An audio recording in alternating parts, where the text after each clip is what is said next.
And we are getting set for Fantasy Week 17, your fantasy championship for most of you. Now, if you're playing into Week 18, we're going to have a normal week next week. Of course, we'll look forward to 2024 a little bit more, but we will help you out in Week 18. But for most of you, this is it, and it starts tonight, and it might start without Amari Cooper. He is questionable for tonight's game, and we'll update you on that. Today, we have 8 AFC home games, actually 7 AFC home games, plus I'm going to throw the Pittsburgh Seahawks game in there. Are we going to go right back to Ken Walker this week? Are we starting Raheem Mostert? Probably, but probably try to scare you a little bit on that one. Do we like Joe Mixon this week? Austin Eckler. There are also non-running backs that we are going to talk about. We're going to talk about the Raiders defense, which has been really awesome for a while now, and what that means for the Indianapolis Colts. All right. Good morning, Heath. Good morning, Jamie. What's going on, guys? Good morning. Hi. I'm just looking at where I have the Raiders defense and seeing if you're going to yell at me to move them up or down. Probably up. Yeah, I've got them too low. I'm going to move them up a little bit. Oh, they're 20th. Okay. They're up. They moved up. All right, good. No, they've been they've scored 4 touchdowns in their last 2 games. That helps, but well, how many touchdowns have they given up? Like 3? Right. No, they gave up some garbage time stuff to Easton Stick, but they've been just very good even before the Antonio Pierce hiring and Josh McDaniels. Easton Stick had a better game against them than Patrick Mahomes did, correct? Yep. Yes, he did. All right. Well, let's talk about some players. You know that the NFL memes handle? Yeah. On Twitter. They did a Photoshop of Mahomes' jersey, Mac Jones. Oh, and then the other one they said was, this is what Mahomes would look like if the Bears actually drafted him. Could be. Oh man. All right, let's talk about some players that we love this week. Jamie, who's going to take us to a fantasy championship? DeAndre Swift to start of the week. Excited about his matchup with the Cardinals because everybody does well against the Cardinals. They've allowed 16 running backs to get at least 12.7 PPR points this season. And if you haven't been counting, there's 17 weeks so far of the season. So it's pretty much a great situation to be. The Eagles have definitely made an effort to get Swift going the last couple of weeks. 18 carries 2 weeks ago, 20 carries last week against the Giants. He scored. I know the concerns are definitely there of what happens at the goal line with the tush push and the lack of receptions. He did have 3 targets and 2 catches 2 games ago against Seattle. So they are still getting him some opportunities in the passing game, but not much like you would like, not as much as you would like. But really just about the matchup. The last 5 running backs against the Cardinals have gotten over 19 PPR points. So there's a chance for, potentially big game here for Swift. So borderline number 1 running back for me, and should definitely be in your lineup for sure. Yeah, I have DeAndre Swift with 5 great matchups so far this year. Washington twice, Kansas City, they have terrible run defense, Seattle, and the Giants. He has scored 14.4 or more PPR fantasy points in 4 of those 5 games. So he's come through when the matchups have been good. All right, DeAndre Swift, start of the week. Heath, how about you? Whose player do you love? Clyde Edwards-Helaire. We didn't see any Isaiah Pacheco at practice yesterday, and so it's yet a very short period of time to get through the concussion protocol. We've already got Jerick McKinnon on IR. Chiefs running backs have been heavily involved in the passing game and in the red zone this season. We've seen 15 touchdowns for them. We've seen about 6 targets per game. Edwards-Helaire is going to be sharing with either LaMichael Pirine or Deneric Prince. So I don't think those guys are going to see the same normal workload as the normal RB2 in Kansas City. And we just saw him score 20 fantasy points against the New England Patriots, who are actually a good defense. The Bengals have been one of the worst defenses in the NFL, and they've given up a touchdown to a running back in 5 of their last 6 games. And 10 of their last 12 games. It's a rushing touchdown for not even the receiving stuff.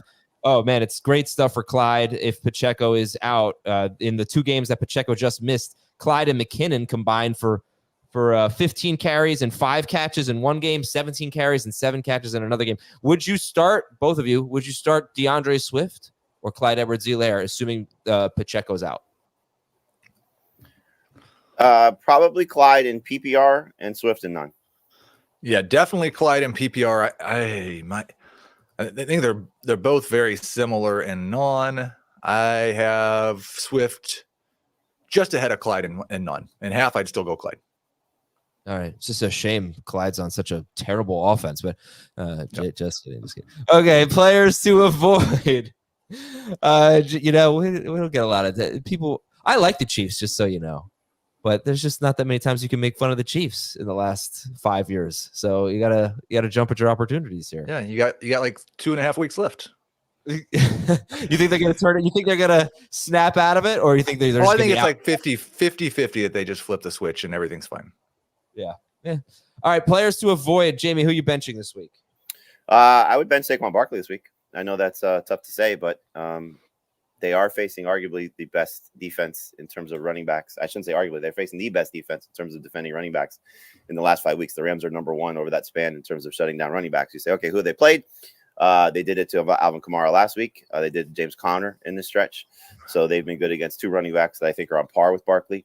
I know Barkley came through in what seemingly is a tough matchup because the Eagles going into that week were top 5 in terms of fantasy points allowed to the position. But we know that this Eagles run defense has certainly not been the same. But in 2 of Barkley's last 4 games, he's been under 9 PPR points. So he has shown us the ability to have some stinkers during the stretch. So against this defense, which we know has been great, you've pointed this out time and time again, Adam, in how they defend pass catching running backs. They do give up receptions, but they don't give up yards. They're top 5 in yards allowed, fewest yards allowed to receiving yards for running backs. I'll get that right at some point. But you get the point. But in any event, I think Barkley has a terrible game here against the Rams if he does not score. And I don't know if he's going to score based on what the track record has been.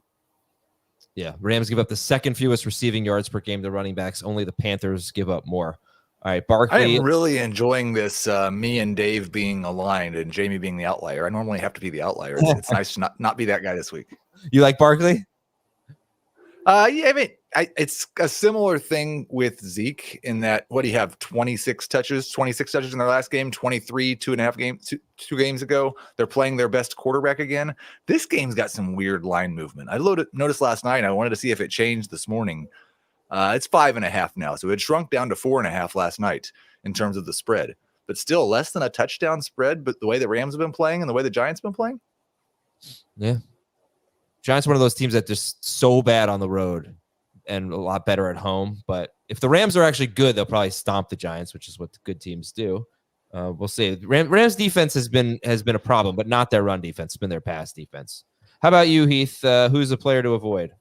I would like to stay away from Devon Achane, and we talked about this a little bit yesterday, but his high usage games have come exclusively in blowouts. He does not have more than 12 touches in a game that's been within 30 points this season, or 20 points this season, 3 scores. And really, even his big games that have been 12 touches for 100 yards and 2 touchdowns have been blowouts one direction or the other. So I just don't think, unless Raheem Mostert's out, you have any reason to expect more, really even double-digit touches from Achane. And it's yes, I know the Ravens give up a lot of yards per carry, but it's still a terrible matchup against a great defense in what's probably a low-scoring game. Well, you have not only Mostert banged up, Achane didn't practice yesterday also. So, right, you got 2 guys dealing with injuries here. I mean, we may be underselling Jeff Wilson, not necessarily from, as you said, a good matchup, because it's not, but just from a touch standpoint, so he should probably be rostered in more leagues, or at least with the idea of an insurance policy in case, he doesn't go, or you're trying to replace Pacheco or trying to place Josh Jacobs still, and you couldn't get, Zamir White or Clyde.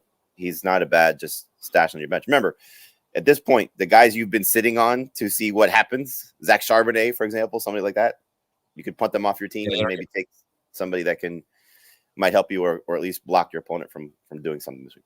Yeah. So for Achane and Mostert, they did not practice. We have a lengthy practice injury report to get to here. Mostert never practices on Wednesday, but he also got banged up. You mentioned yesterday, Jamie, that he wasn't even mentioned in the coach's press conference, so we just kind of assume Mostert's fine. I'm assuming he'll be limited today, but it's something to keep an eye on. And then Achane, I'm not surprised he didn't practice because he missed practice last week and was kind of a question mark. But, obviously Thursday will be more telling, and then Friday will be the most telling for the practice reports, and we'll keep you updated throughout the week. And with that said, I think we should probably get to the injuries, including the game tonight. But before we do that, if you're enjoying the show, please take 30 seconds, go to sportspodcastawards.com, click Vote Now, and look at the best fantasy betting and gaming podcast category and vote for fantasy football today. Again, that's sportspodcastawards.com. Vote now.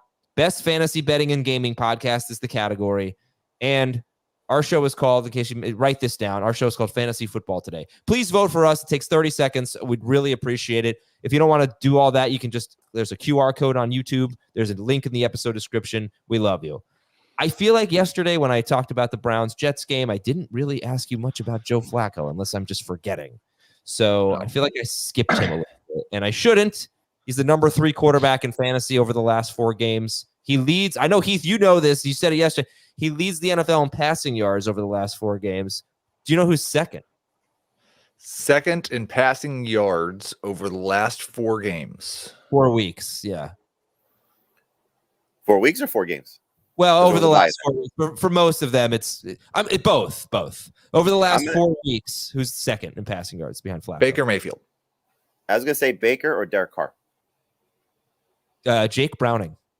Oh, yeah. Those 2 guys. Love this game.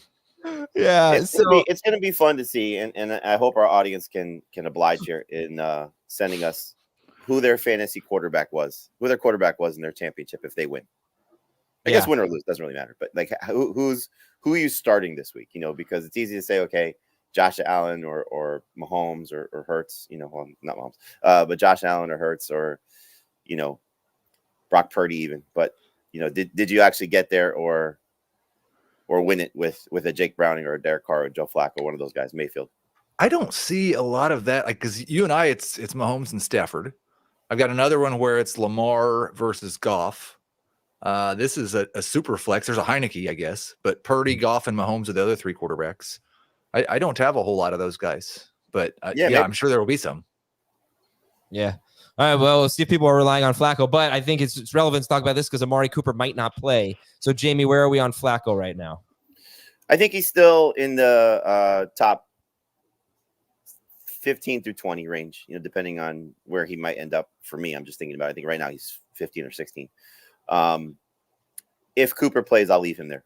If Cooper's out, there's no chance I would play Joe Flacco at all. Right.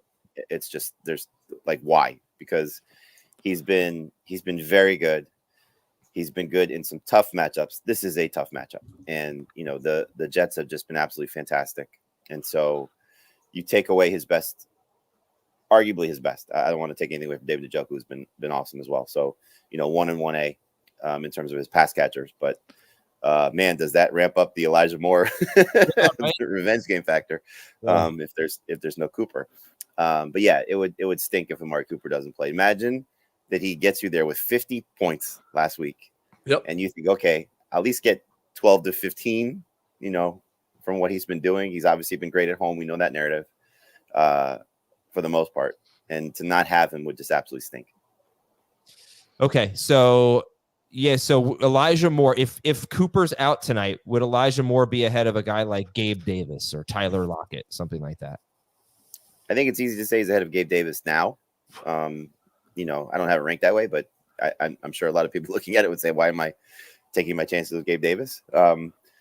But not ahead of Lockett, no. He'd be still a number 3 receiver at best. Yeah, he's at 46 for me. I do have him ahead of Gabe Davis right now. I've got Adam, you want to help me make a lineup decision so I can blame you? Yeah. I'm playing Jamie, so Jamie doesn't get a vote. But I have 2 lineup spots with the injury concerns. I have Jordan Addison, I have Zamir White, I have Khalil Herbert, and I have Elijah Moore. I'd obviously like to wait for 2 of those guys, but Herbert has Foreman back now as well. I need to just start Elijah Moore tonight, right? Oh, yeah. You need 2 of them? Yeah. Oh, absolutely. Absolutely. Not even a question. Elijah Moore. Right. Elijah Moore, all right. Oh, yeah. Hell yeah. All right. Last thing real quick here. Jamie, yeah. Hell yeah. Oh, yeah. Now I'm rooting so hard for Elijah Moore. I'm looking at one of our leagues, our 2 QB league. Jack, he picked up 1, 2, 3, 4 people without dropping a single player. He is 4. God, Jack does that all the time. You need to punish him and make him forfeit the 2 QB league. Just drop the most recent players he picked up that he picked up illegally. Well, it's not illegal. You can't do that, but he's just taking so much advantage of this. Unbelievable. Okay. News and notes here. Holy cow. We're getting really long here, so I feel like it's going to be a 2-hour show. But Russell Wilson, what is going on? Jarrett Stidham is going to start for the Broncos these last 2 games. This one's against the Chargers. And Russell Wilson reportedly expects to be released this offseason. Why are they benching him? Because if he gets hurt in the next 2 games, we saw this with Derek Carr last year. If he gets hurt in the next 2 games and can't pass a physical by March, he's guaranteed an additional $37 million. So they NFLPA going to continue to be okay with this? They should. Guarantees for injuries is insane to me. Like, well, their job's to represent the player's interest, and guys are getting benched just because they're afraid they'll have to pay them more if they get hurt. Well, but they're not losing money; they're still getting their game checks. So, yeah. And the flip side of it is obviously another player is getting a chance to play. All right, so Stidham plays. Yeah. If by the way, if you're an NFL quarterback and the team signs Jared Stidham, run. Exactly. That's Derek Carr last year. You think Russell Wilson's on the Broncos next year? No. Okay. I hope he's on the Raiders. Well, that'd be fun. That or the Falcons. All right, we're going to talk about the Chargers Broncos. Brock Purdy practiced in full. Tyrod Taylor's starting for the Giants. Jacoby Brissett is starting for the Commanders. Will Levis could play this week. CJ Stroud could play this week. That'd be awesome. Kyler Murray missed practice, but it was an illness, so he should be fine. Kenny Pickett was limited. As of now, we're still expecting it to be Mason Rudolph. And Trevor Lawrence missed practice. Running back, Achane and Mostert missed practice. Pacheco missed practice. Brian Robinson was limited. So they get San Francisco. Josh Jacobs missed practice. Ramondre Stevenson is on IR. So he's out. Zach Moss was limited. Not sure if that will matter for you with Jonathan Taylor. And Deontay Foreman practiced in full, as Heath mentioned. Khalil Herbert gets Deontay Foreman back. Wide receiver, Amari Cooper, we already told you about. It could be a game-time decision. Jamar Chase missed practice. Jordan Addison missed practice. Jalen Waddle has not been ruled out. He's got the high ankle sprain, but they won't rule him out yet. Cortland Sutton's in the concussion protocol. Zay Flowers, they did an estimated practice. He was listed as a DNP. Remember, he wasn't practicing much last week. He ended up playing. So we assume Zay Flowers will play. Nico Collins was limited, so that's good. I mean, he played about half the snaps last week. Deebo Samuel was limited. Marquise Brown missed practice again. Chargers, Keenan Allen and Josh Palmer did not practice. Allen has the heel injury. Josh Palmer's in the concussion protocol. They're at Denver. Zay Jones back at practice. He was limited. Michael Pittman was limited. That's a good sign. We're hoping for Pittman to get back out there, and that's a good sign to start the week limited. He has a shoulder issue and a concussion. Michael Thomas, he can come back, but he missed practice. Then we look at the Packers wide receivers. Christian Watson and Dontavian Wicks missed practice. Jaden Reed was limited. Is Jaden Reed going to be potentially a must-start guy this week if he plays? Yes. Potentially. Yeah. All right, Michael Mayer missed practice. Cole Kmet missed practice, and Hunter Henry was limited. If you need a tight end, how do you feel about Hunter Henry this week if he plays at Buffalo? No. Not great. No. But, I mean, again, how desperate are you? Just lost Hawkinson. Can't find anybody else? Sure. Buffalo, by the way, 2 games back of the Dolphins. If the Bills beat the Patriots and the Dolphins lose to the Ravens, then it is the Bills and the Dolphins playing for the division in Miami in Week 18. It's amazing how much that loss to the Titans could be crushing for the Dolphins. I know. And then, by the way, sorry, go ahead. No, go ahead. No, I was going to say something stupid. I was just going to say it very likely if that happens, Adam, and the Bills win, that those 2 teams are playing again in Buffalo the next week. Right, I hate that though. I don't love it. And that game should be the one that's flexed to primetime. I mean, it's got the chance to be the best game of the week. What I was going to say is, would you take a free ticket right now to Chargers-Broncos? Easton Stick versus Jared Stidham. Potentially no Keenan Allen, no Josh Palmer. So you're looking at Quentin Johnston and Jalen Guyton, Alex Erickson, right? That'd be their top 3 receivers. I'm trying to decide if I'm going to go to the Pinstripe Bowl today, Jamie. I got to know. They changed the name. It's the Bad Boy Mowers Pinstripe Bowl or something. Yeah. Let's go to the offense. I was at dinner last night with a couple of Hurricanes fans, and they were like so excited about the game. I'm like, why? Third string quarterback? No, thanks. Offensive line. 2 Falcons offensive linemen got hurt last week. They were both limited. That's good. Trent Williams was limited, but another starter on the 49ers line, Aaron Banks, who got hurt on Monday, he missed practice. Ryan Ramczyk, right tackle for the Saints. He missed practice. Braden Smith could be back for the Colts. He's been out a while, right tackle for the Colts. Tyron Smith missed practice for the Cowboys. And left tackle Cam Robinson for the Jaguars. He's practicing. I wouldn't expect him to play, but hopefully he can be back soon. In terms of kicker, Greg Zuerlein, if you're starting Greg Zuerlein tonight, just be aware, kicker for the Jets, he's questionable. You might want to get away from him. Remember I talked about the coin toss thing with Jair Alexander? They suspended him for that. I don't remember if I talked about that on air or off air, but they suspended him. Did you hear his answer? No. Oh, he said he wanted to do it because he's from Charlotte. Oh, yeah, right. Yeah. But he crashes that was crazy. All right. L'Jarius Sneed missed practice with a calf injury. That is a big one. We'll keep an eye on that. He gets to the moon. Dallas defensive tackle Jonathan Hankins. We know how important he is. He missed practice. The Colts pass defense has actually been really good. They've been a tough matchup. They put their starting safety Julian Blackmon on IR.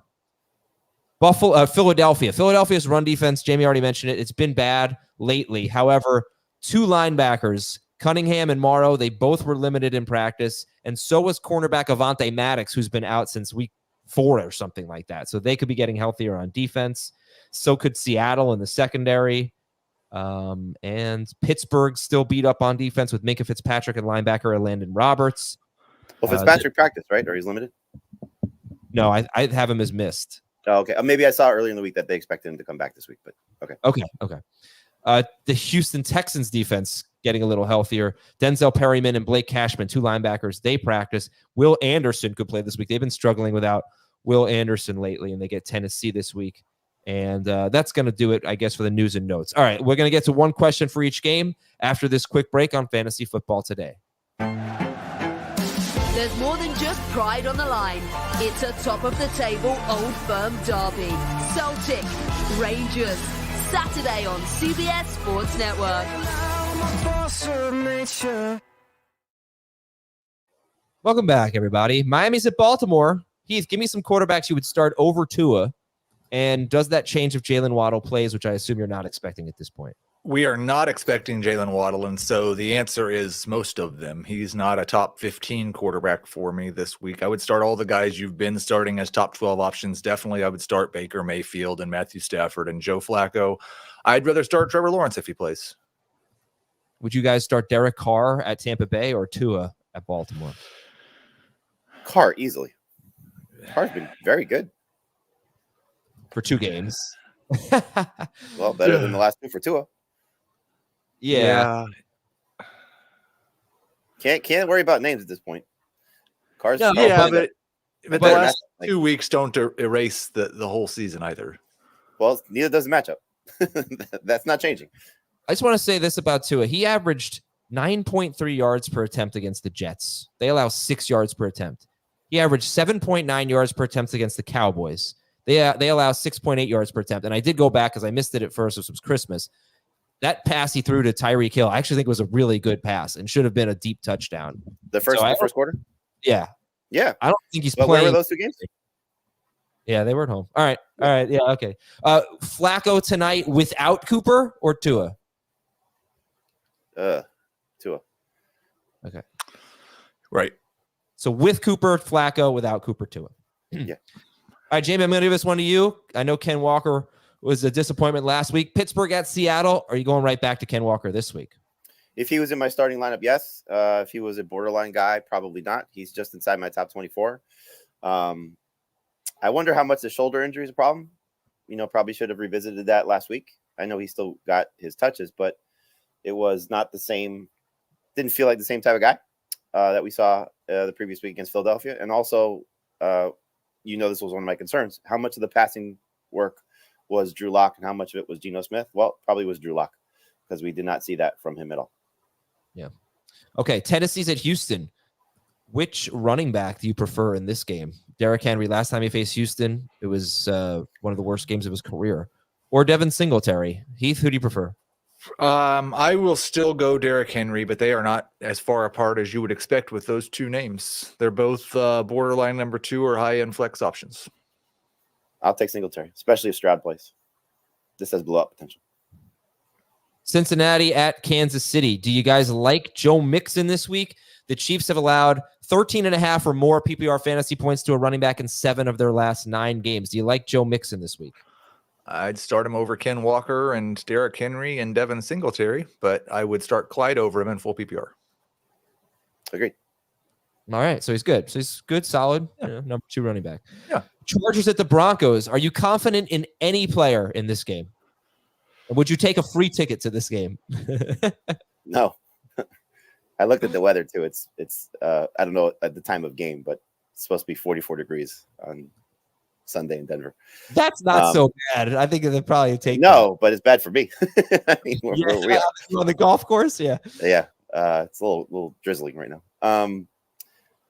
I'm confident in Eckler. His history against Denver is awesome. Absolutely awesome.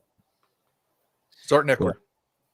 Man, I'll tell you, I feel like every week you get like 10 to 15 running backs who we just talked about, like Mixon, Eckler. I guess Ken Walker would be decidedly behind them, but I don't know. Breece Hall, Zeke, Swift, Pollard for sure. He's the king of this group.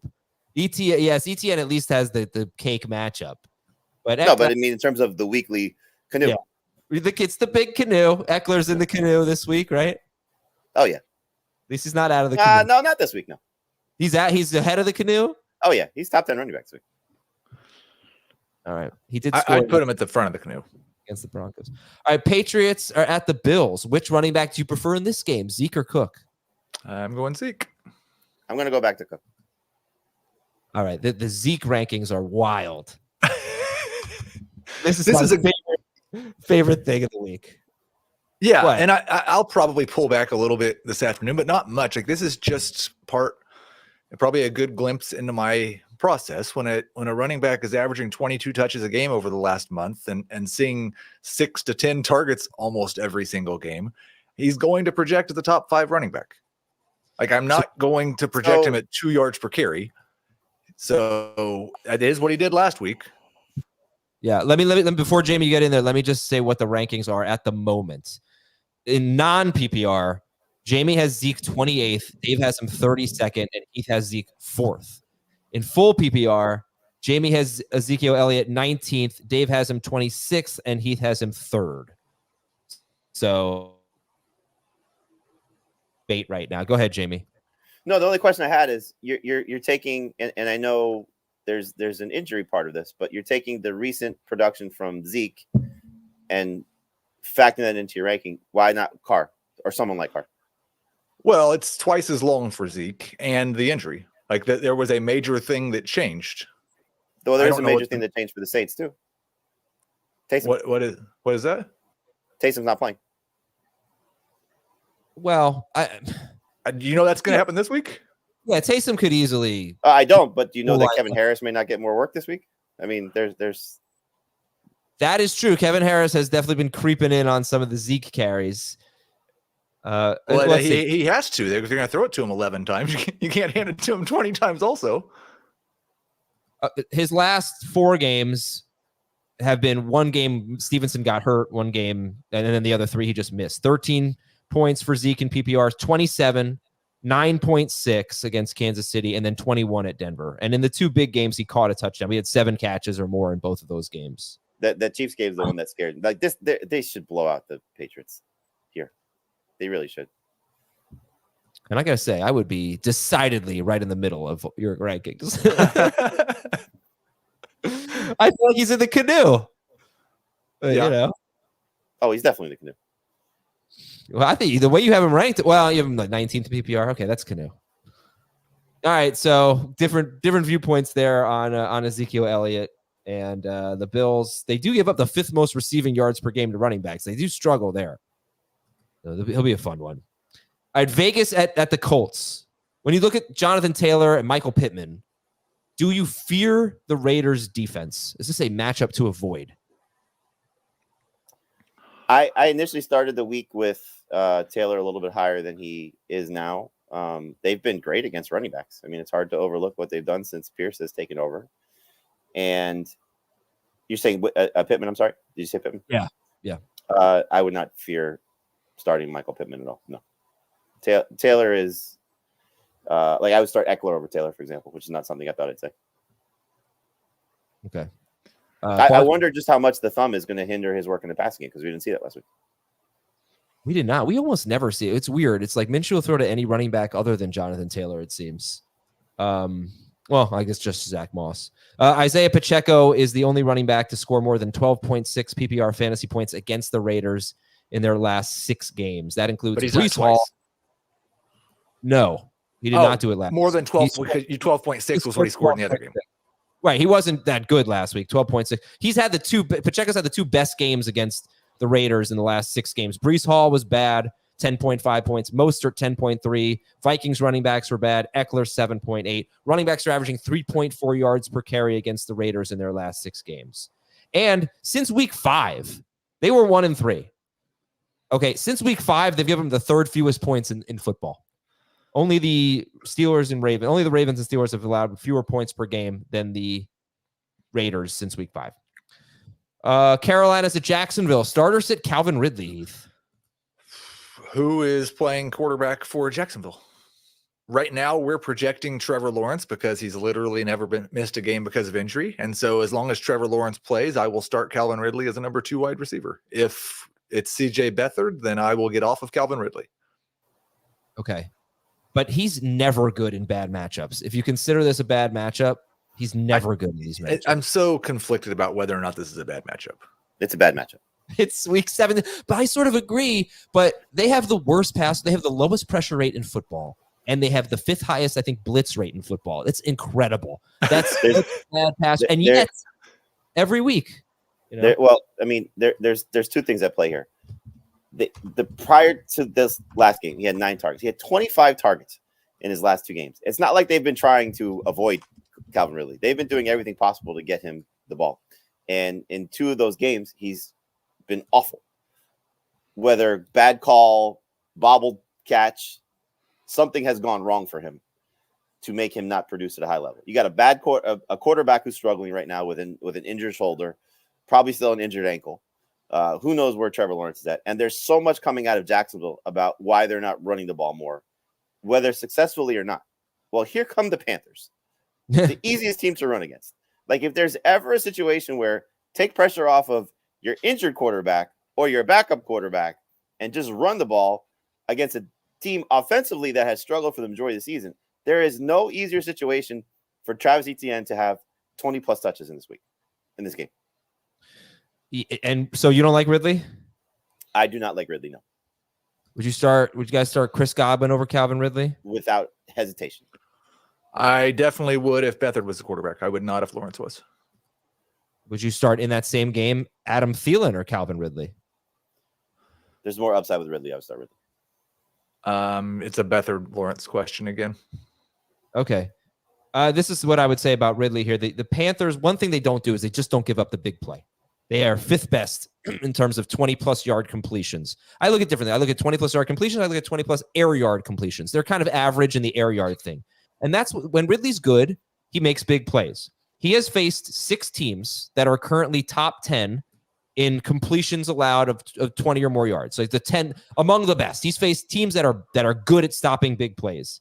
He has scored more than 11.8 fantasy points once in those 6 games. He scored 5.2 or fewer PPR fantasy points 3 times in those 6 games. So to sum it up, when he faces teams that don't give up big plays, he sucks. And the Panthers are 5th best. They give up the 5th fewest big plays, which True Media and I define, whatever you want to say. It's a 20-plus yard completion. Again, they're a little bit more susceptible to the deep ball. And that's been all Trevor Lawrence has done since he sort of turned his season around. He's just throwing it deep a lot more. And Ridley's benefited. But it's just, this is not on paper when Ridley is good. All right. We spent a lot of time there. When we get to these guys in the games, I'm probably going to go quicker just so everybody knows. Let's go right to it. Miami is at Baltimore. Again, we just talked about Tua. These guys want to try to get away from Tua Tagovailoa. Try to get away from Achane. Is he in your top 20 this week, Achane? No. Not in my top 30. Okay. So I think he's 28 for me. 31. Singletary, Chuba Hubbard, those guys ahead? Yes. Chuba for sure. Chuba's been better. Yeah.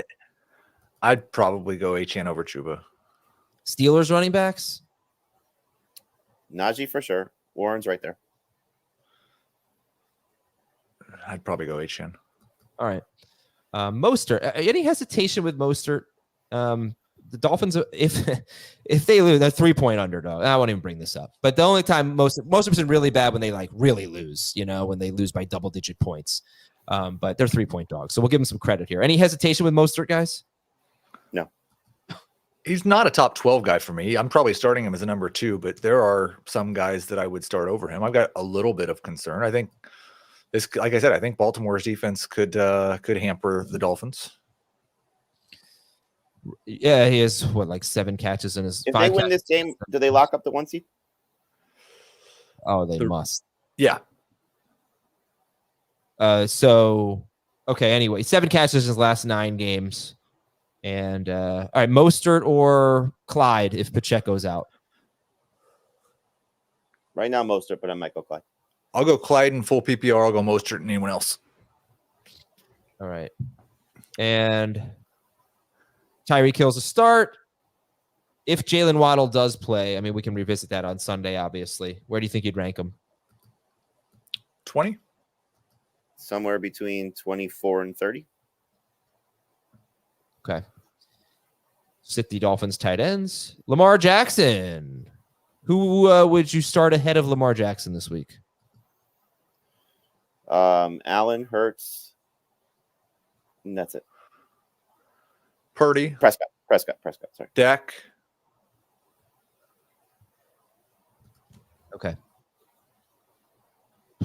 Okay.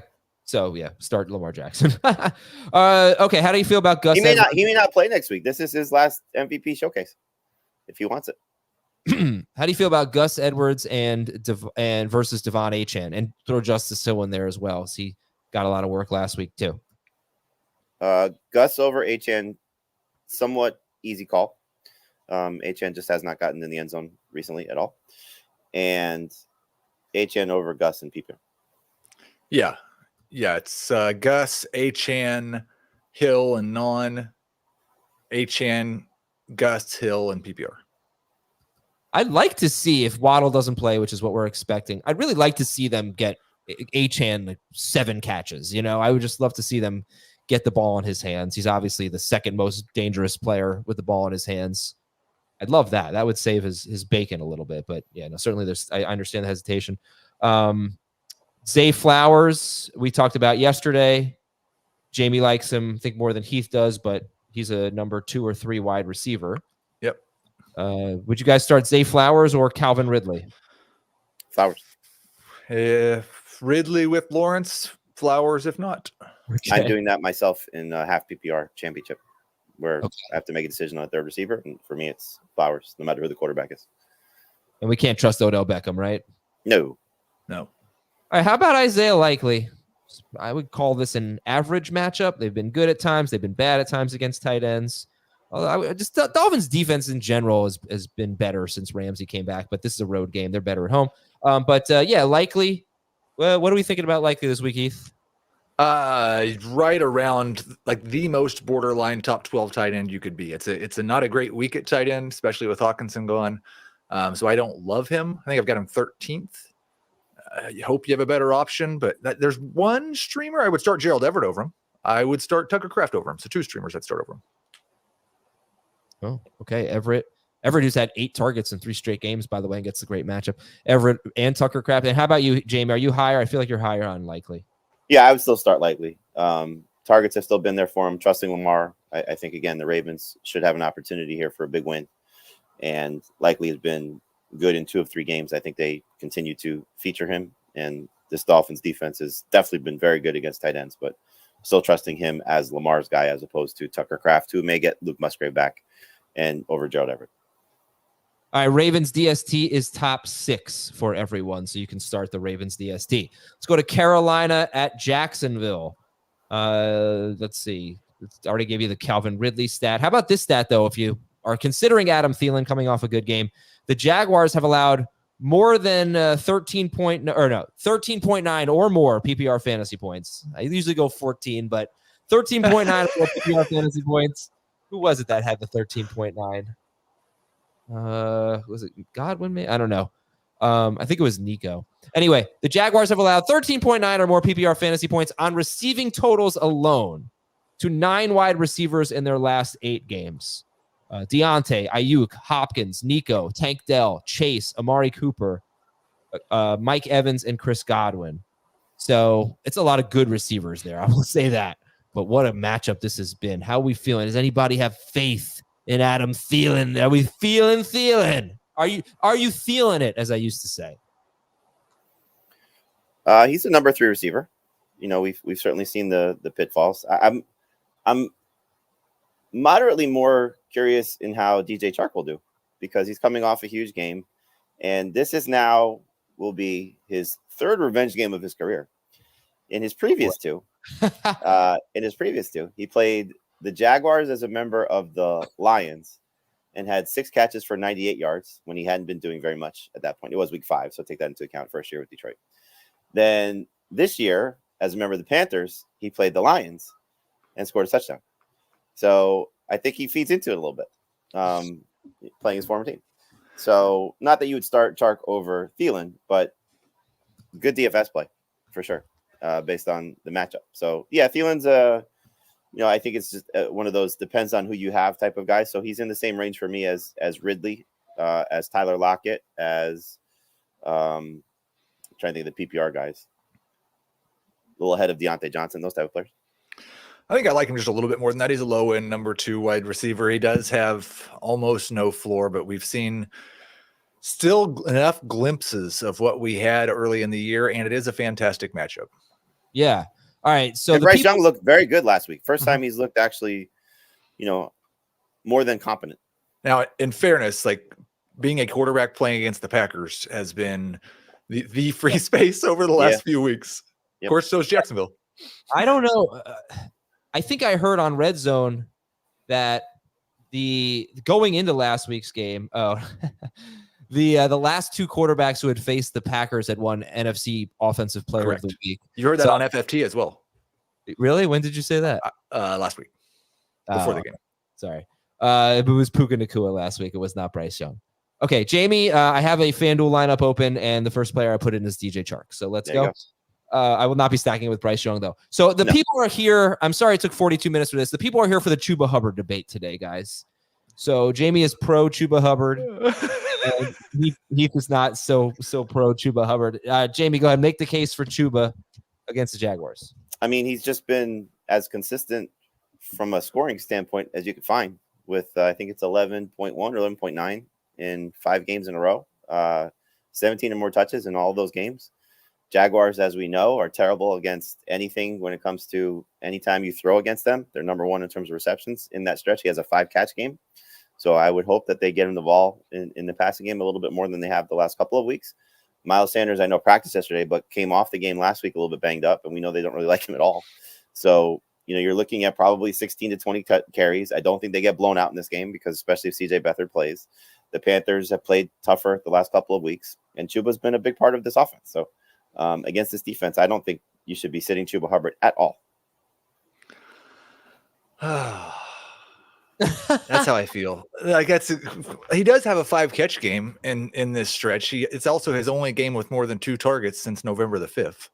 Like he's just not really been involved in the passing game, and if he's that 11 to 12 point range is kind of a number 3 running back, right? No. I know I did this a few weeks ago with Ramondre Stevenson when Dave and I were debating Stevenson. 11 basically is top 15 on a weekly basis. Mm-hmm. Yeah.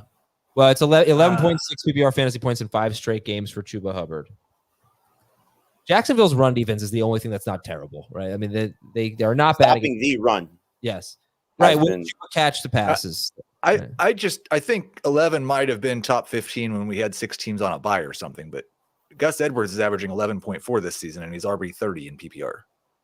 Per game? Yes. Yeah, so I think there's a difference. I've done that too. There's a difference between like looking at what a player averages and then just week by week. And you're right, the buys obviously play into that. Well, go ahead. How many running backs? There were no buys last week. How many running backs scored 11 PPR fantasy? I don't know. Like Pacheco's averaging 14.2 and he's RB15.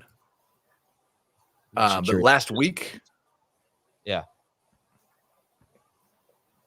This is curious. I'm actually interested in this. Austin Eckler was RB24 at 11.6. Yeah, I don't think 11's so great. But I bet 11 is good for like the running backs that I think it's probably a lot better in half PPR. Oh, yeah, I'm sure. Yeah. All right. Okay. Great stuff there. But if that's his floor, then that's good. Then his floor is borderline. Right, yes. 24. Yeah, I don't have a strong feeling on Chuba Hubbard. I think I've got him maybe just a little bit too low. I think he should be right around RB24. I might have him 27 or 28. All right. And then on the other side of the ball, where would you rank Lawrence if he plays? We have him ranked now as if he's playing. So he's just inside the top 20 for me. I think I have him 15. 17th for Jamie, 18th for Dave, 14th right now I see for Heath. Okay. ETN, we talked about it yesterday. He's top 12 for everyone in formats. Start ETN. We already went over Calvin Ridley. I did think you guys were too high on him. I was surprised. Jamie is the lowest at 22. Heath has him 18th. He's 24 from as of yesterday. Okay, so moved him down. All right. And then does Zay Jones factor in at all? Does he hurt Calvin Ridley? Is he playing? He was limited. So that was a good sign. He unlocks Calvin Ridley. That could be the case. All right, how about Evan Ingram? Must start. Not even hesitation. No matter who the QB is. And on paper, it's a bad matchup, but he has done well. Cleveland is a tough matchup. He was since Kirk has gone out, he's been a monster. Yep, absolutely. Okay, except that Baltimore game. All right, sit the DSTs. I would say, yeah. Jaguars are a borderline streamer. Cincinnati is at Kansas City. I've already used up all my stats for this one. No love here for Jake Browning. As I mentioned, second most passing yards in the last 4 weeks. I mean, you saw the first game without Jamar Chase, and it wasn't pretty. He threw 3 interceptions. I think, he still threw, 42 passes for 330 yards or something like that. But you're right. I mean, it wasn't pretty. You're right. The only way would be is if Snead's out. Yeah, I'd rather start Terod Taylor. So we're talking about this game as if Chase is out, right? Yep. He did not practice again on Wednesday. There was a little bit more optimism for him, but in terms of playing at this point, I would bet against it. I asked them about Mixon earlier. He's a solid number 2 running back. He's top 20. He's not top 12. Breece Hall tonight or Joe Mixon? Hall. Hall was close. All right. You going to start Zamir White or Joe Mixon if Josh Jacobs is out? Mixon. White. All right. So again, we talked about T. Higgins yesterday, but where do we stand on him? Are you not terrified of T. Higgins if Snead plays? I'm not terrified of Higgins, but certainly lower expectations. I think he's a high-end number 2 wide receiver with no Snead, like top 15, and he's a low-end number 2 wide receiver if Snead plays, like around 20 to 25. Yeah, I'd probably have him a little bit higher than that. He'd be a number 1 receiver if Snead's out. It's tough, man. Like when you start getting to about 24 or so in the wide receiver rankings, it's not like I can look at these studs that are behind, T. Higgins and be like, whoa, how come you're not playing this guy over him, But how about Jaden Reed? Would you start Jaden Reed over T. Higgins? No. Probably not. Not if he was like 100% playing all this time and producing like he had been, then yes. But, who knows how bad this toe injury is if he's just trying to play through it. Okay. So Mahomes, let's get back into that. I know we talked about this yesterday, but Stafford or Mahomes? Stafford. It's Mahomes for me. All right, Mahomes is 9th for Jamie and 4th for Heath. You can listen to yesterday's show if you'd like, but Stroud, you have Mahomes ahead of Stroud, Heath. Yes.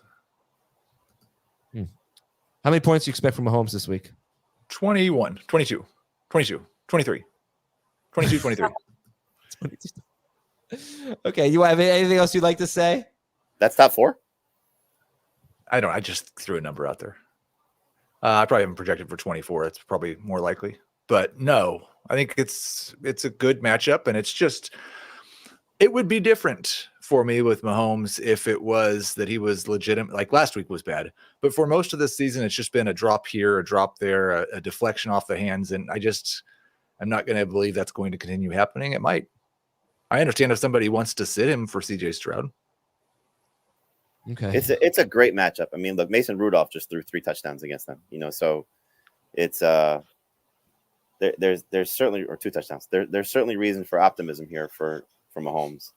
I think it's better for Mahomes, honestly, that Pacheco is likely out. Yeah, because there's an easier reliance, I think, on we can just ride our running back here to a big win, as opposed to, oh my God, we got to rely on Clyde Edwards-Helaire because of the DJ Reader absence. But this should be a game where he has some bounce back potential here to get some confidence for this team going into the playoffs. So they have not played well. Offensive line has not played well. Receiving core has not played well. Mahomes has obviously been a byproduct of that. So this is not that type of defense. They just have not been the same. Does this count as a squeaky wheel game for Travis Kelce after his rant on his podcast? Did you see that?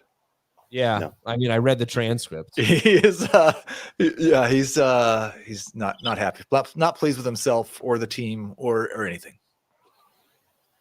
Yeah. How many tight ends are you starting over Kelce? None. Rashee Rice is still a must start, right? Yep. 100%. Definitely the best wide receiver in this game. Even if what number 1 receivers have done against this team. Okay, against the Bengals. I mean, I guess if you put Pickens as the number 1 guy. I mean, but I wouldn't. But no. Well, I mean, it's funny because Addison was better than Jefferson.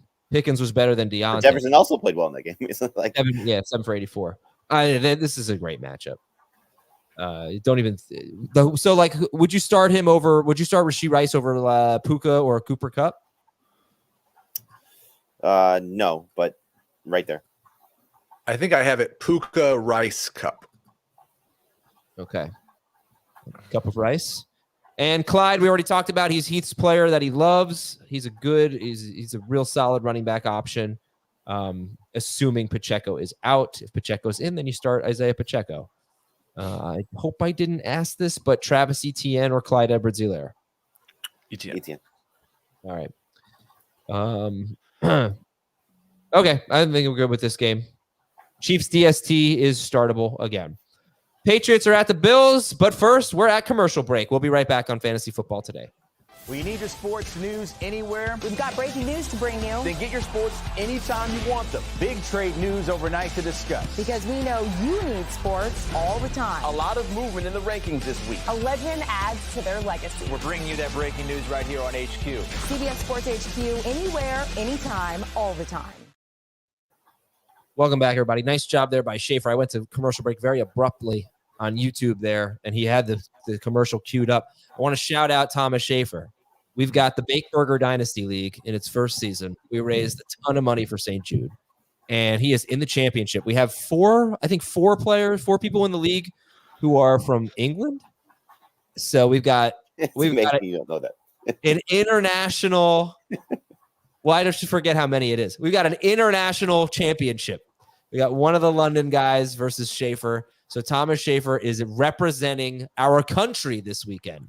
What is the preferred burger cooking method in England? It's not baked. I think they pretty much eat what we eat. Normal. Oh, you do? Yeah. You think the cuisines are pretty much the same thing? I've never been there, but from what I understand, they are very much like us in that regard.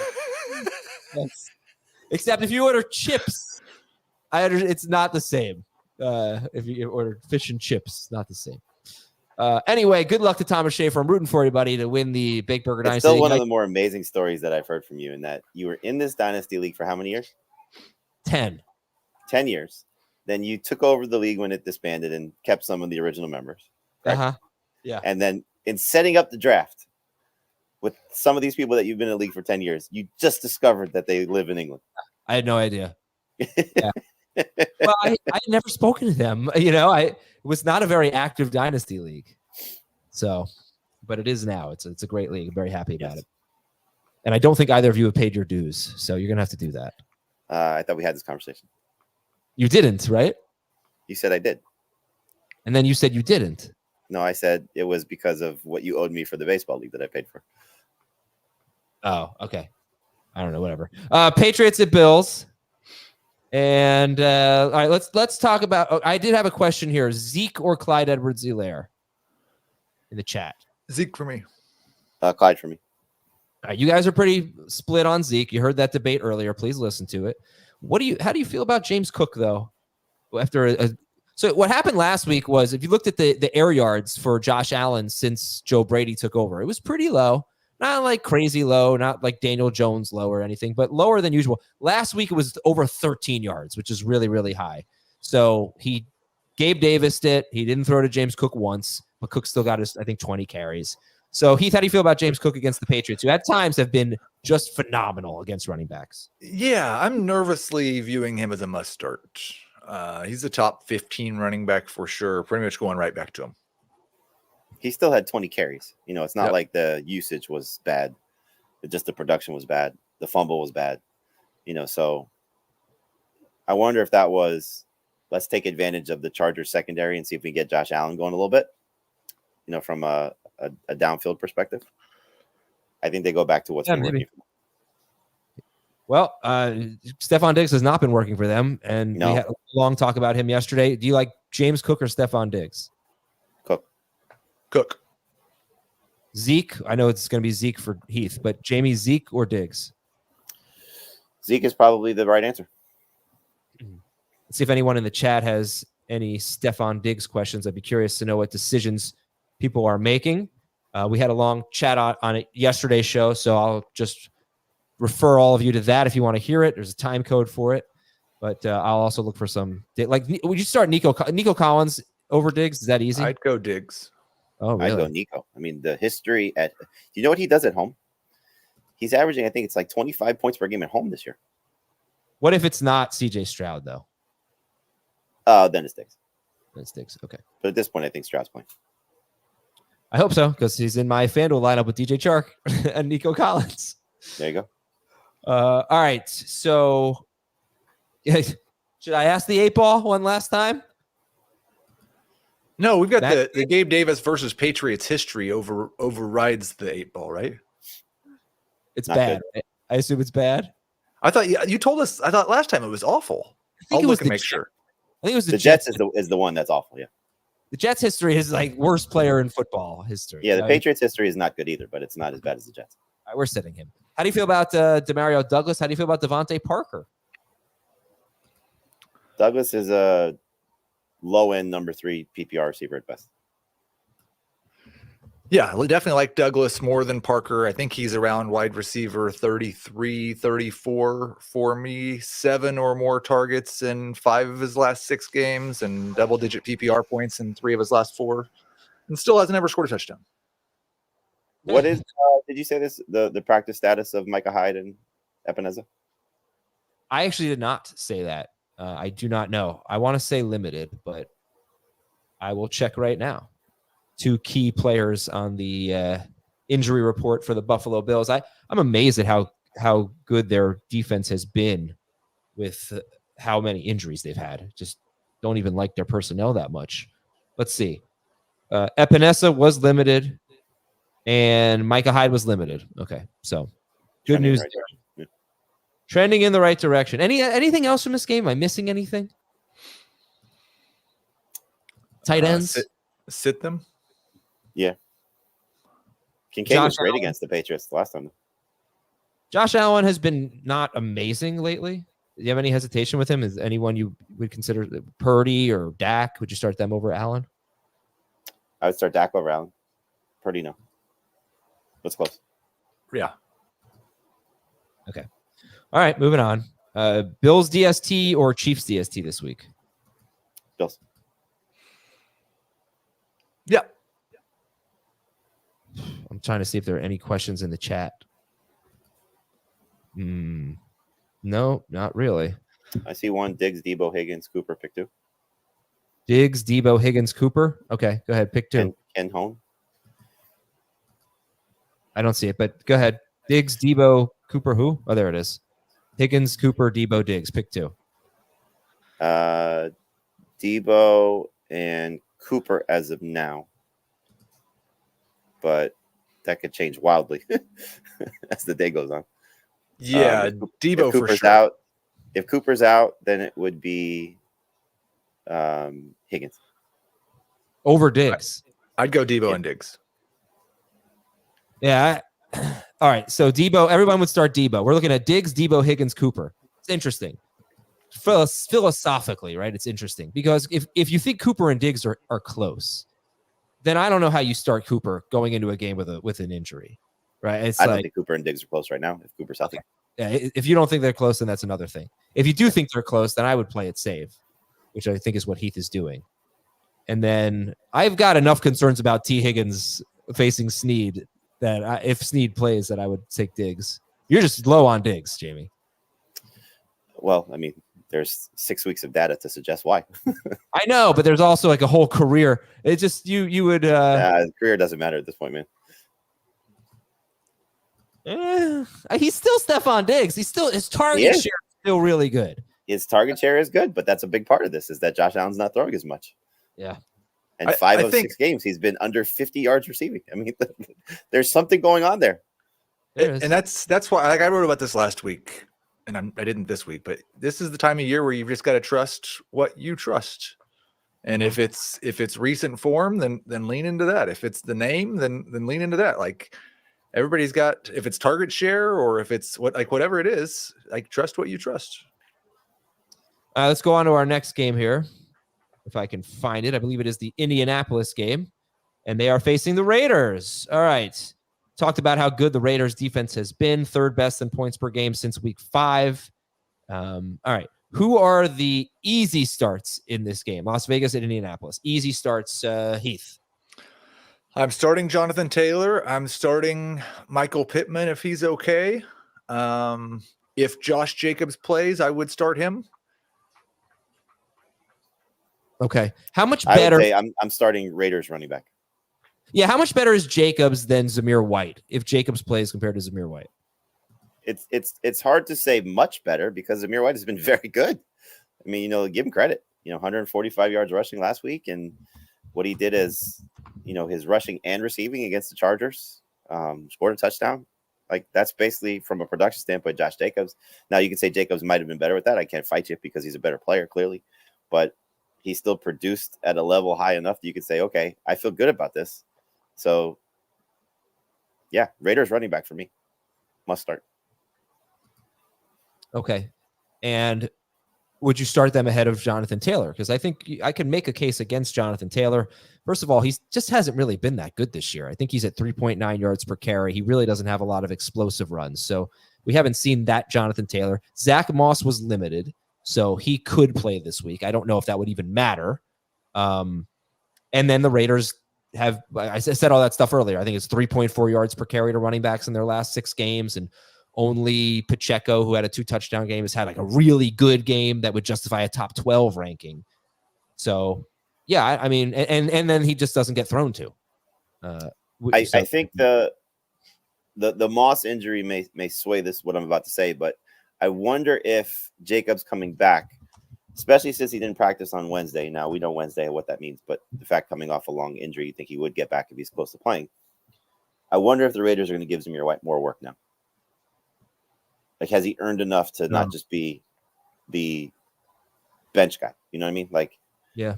Does it become a little bit more of a tandem? Like, has he done enough? Because I think he has. It feels as if, and look, we know the Jacobs is playing on a 1-year deal. Is Zamir White their running back of the future?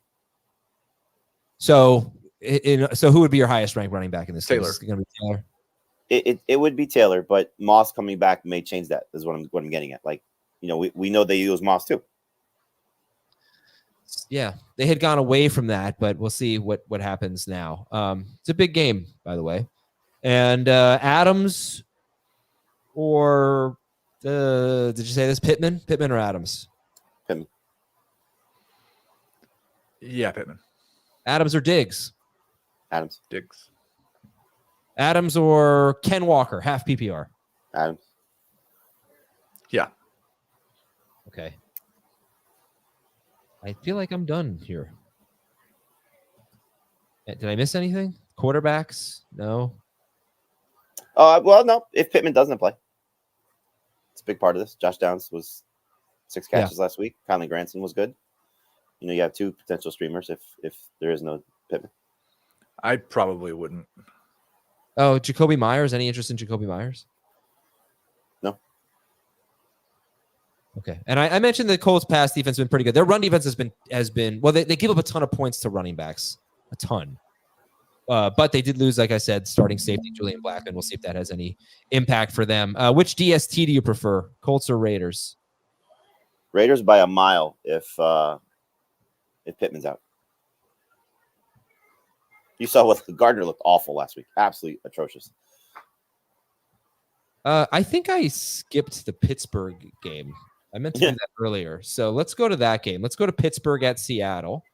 That's our next game here. Right? We didn't talk about this game, right? Nope. All right.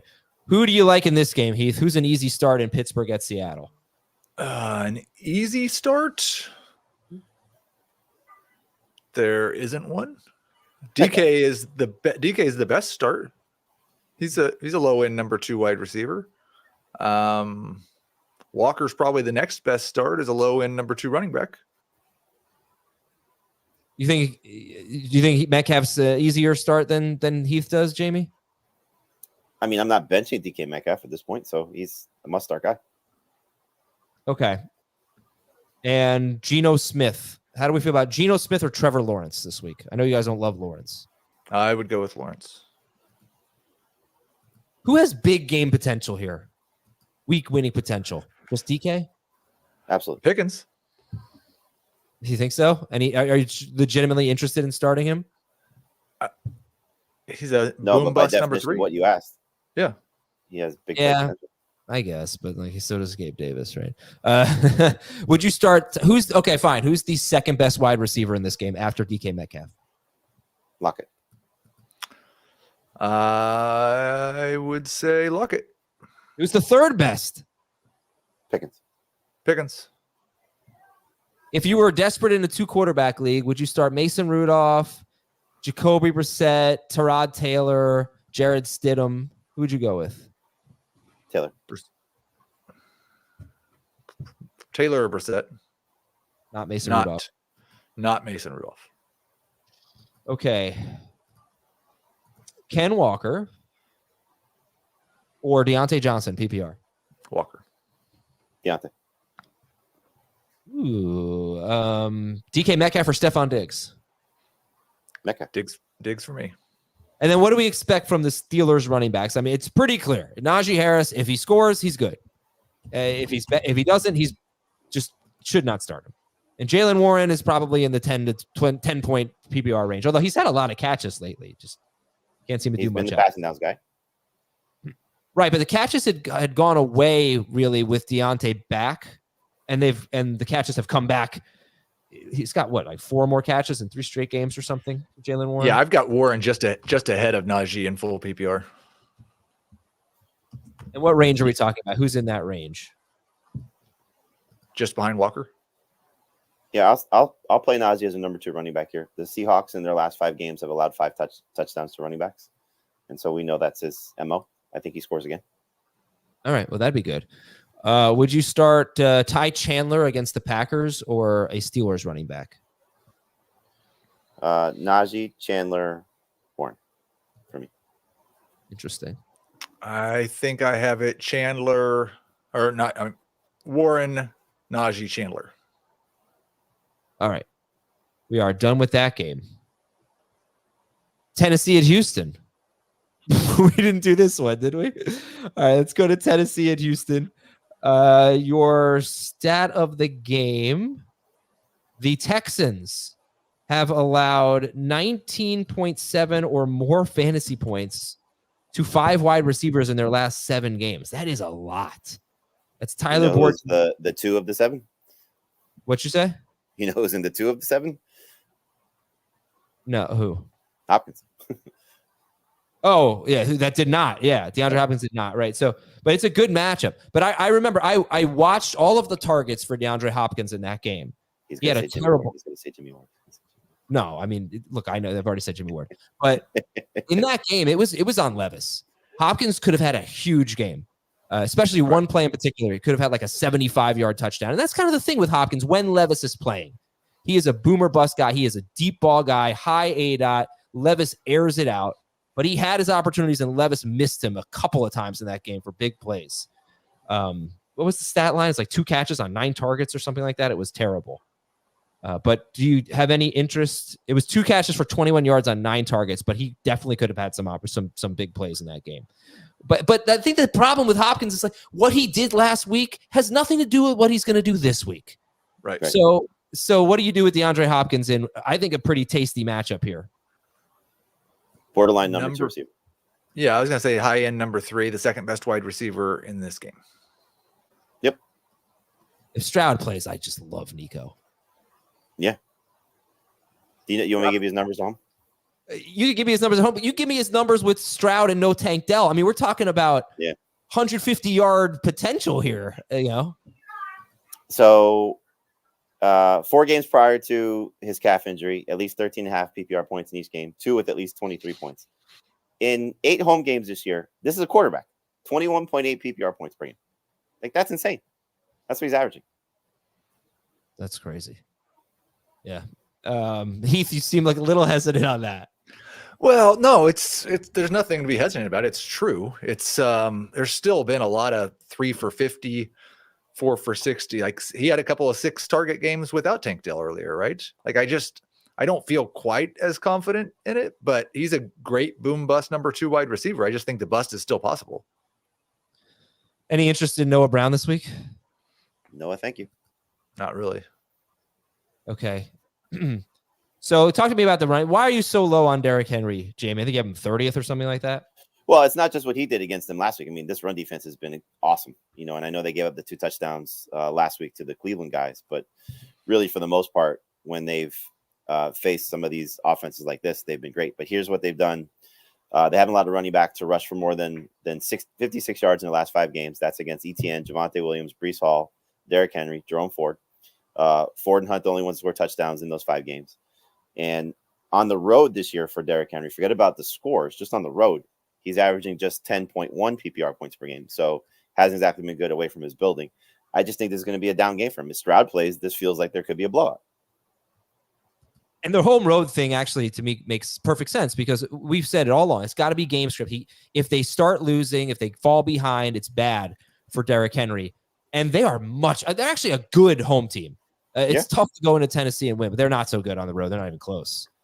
So, Heath, what do you think about Derrick Henry this week? I think he is like the definition of that borderline number 2 high-end flex type guy, somewhere in the 24 to 30 range. He's still Derrick Henry. He could still, like, if he breaks through and stiff arms 3 guys and runs for 75 yards and a touchdown, I'm not going to be all that surprised. But there's a low floor. And if they score a touchdown, there's a good chance it's going to be Derrick Henry. But all right, running, passing, or catching one of it. Yeah. Exactly. Are you expecting Levis at this point or Tannehill, or is this a real toss-up? I think the fact that Levis practiced in full, you should expect Levis. Oh, he practiced in full. I thought he was limited. I thought I saw practice in full, but I'll check. Okay. Either way, Thursday we'll know more. Okay. Anything else in this game? Where would Nico Collins rank if Stroud did not play? 30. Levis was a full participant in practice. He was off the injury. Excellent. Where'd you say, Heath? 30? 30? Jamie, where would you rank he Collins? Did not play? Yeah, Collins with Mills. 20. Right now he's top 10. All right, so difference of opinion there, I guess, on the enthusiasm. Oh, Dalton Schultz. We can't forget about him. Unbelievable. Yeah, so Tennessee gives up the fewest fantasy points to tight ends, but the last 2 games have been against the basically 2 best teams against tight ends for Dalton Schultz. He scored 9.8 PPR fantasy points at Tennessee, 14.1 fantasy points against Cleveland, and that was without CJ Stroud. So but Cleveland's not the same defense without Delpit defending tight ends. Fine. But he had 11 targets and 8 catches, whatever. It's not like he's tearing it up. He's had, he's been fine. But anyway, how do you feel about Dalton Schultz this week? Low end starter. I'd prefer Gerald Everett and Tucker Kraft. I agree with that. I would start Schultz over. Like, he's right in that 10 to 12 range. I would start him over Likely. I would not. Okay, how about the Chargers at the Broncos? Let's talk about the Chargers at the Broncos. Why don't we just do every game? Forget tomorrow. Forget what? Forget tomorrow's show. Let's do every game. We've almost done a double, so this is turned into a double shift. I think this is our last game. I got completely like screwed up. It's been hard to follow along on the notes. You've not gone in order. I haven't, right? What the hell happened here? All right, we did Miami at Baltimore. We did Pittsburgh at Seattle. We did Tennessee at Houston. Cincinnati at Kansas City. We did New England, Buffalo. We did Las Vegas, Indianapolis. All right, let's go. Come on. Carolina, Jacksonville. So our last game is the Chargers at the Broncos. Chargers at the Broncos. And I asked you if you were confident in any players. Jamie said Start Eckler, sit down with everybody else. There are wide receiver opportunities here with Sutton in the concussion protocol, Keenan Allen not practicing, Josh Palmer in the concussion protocol. Does anybody emerge as a top 30 option? No. I mean, you could go with the narrative of Jared Stidham. Peppers his number one target with first number one receiver with targets. Who's the number one receiver? Is it Jerry Jeudy?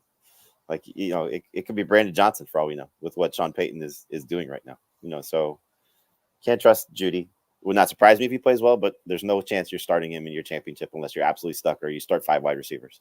And Everett's a great streaming option. He's been very consistent. It's a great matchup, but you're still, again, relying on Easton Stick. So it's just, Eckler to me is the only one. And I know he's not been good, but at least you saw the one good game that he's had in the last month was against the Broncos. He's from Colorado. I think this game matters to him.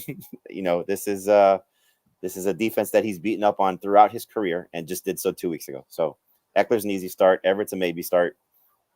Good luck with the Broncos wide receivers. Good luck with Quentin Johnston if there's no Palmer or Allen. Like, Javante's not a start at running back, but I would start him over any wide receivers in this game. Yes. Would you start Javonte Williams or Najee Harris? Najee. Javonte for me. All right. And we're really starting Eckler? We are. He does not have a carry longer than 10 yards in his last 5 games. Yeah, I mean, look, I think what he did last week is probably the floor. 3 catches, got you 65 yards rushing.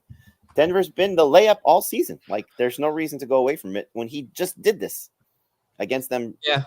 As recently as 3 weeks ago? What did he do? It was 10 carries. Yards. Yeah. It was a 5 for 49 receiving was very encouraging. 10 carries, 51 yards and a touchdown, 5 catches for 49 yards. He scored 21 fantasy points. That is awesome. It is pretty impressive to average 5.1 yards per carry and not have a carry longer than 10 yards. I know. I was thinking that. That is a lot of good runs. Impressive. And you're also taking the 2 best receivers off the field for the Chargers. I don't think we have any more games to do. So that's good. There's a reason why I accidentally saved this game for last. Oh, what about the DSTs? They're both in play as streaming options given the quarterbacks that they're facing, but they're both awful defenses. The Broncos are an awful defense. I prefer the Broncos. Yeah. All right. Let's go to New England at Buffalo. No, I'm just kidding. All right, we're out of here, everybody. We will talk to you tomorrow. We have a live stream tonight at 7:30 p.m. Eastern to help answer your questions. YouTube.com/fantasyfootballtoday. And tomorrow we'll get into the NFC home games and in order. Good luck tonight. See you later.